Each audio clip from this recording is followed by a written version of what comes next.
Fatih. Nama diberi Nurin Ayuni dan Mirah binti Sabri.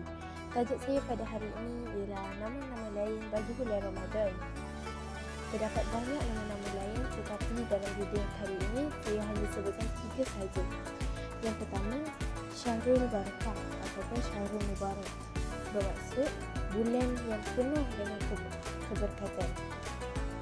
Hal ini kerana bulan Ramadan terdapat banyak kebaikan dan keberkatan yang ada di dalamnya yang boleh didapati di dalam diri kita dan bersifat sosial. Yang kedua, Syahrul Quran.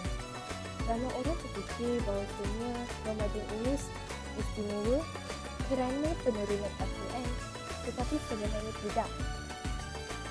Bulan Ramadan yang istimewa ini menjadikan sebab utama penurunan Al-Quran yang dikenali sebagai Nuzul Al-Quran yang jatuh pada tanggal 17 Ramadan dan pada tahun ini 18 Mac 2025. Penurunan Al-Quran diberikan kepada Nabi Muhammad SAW melalui perantaraan Malaikat Jibril.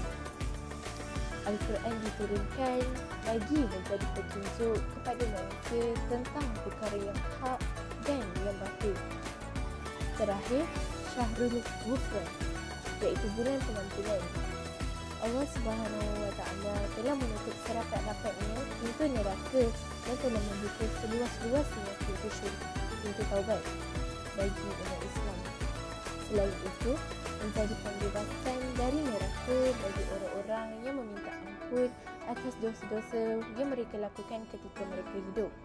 Bagaimana? Wallahu alam.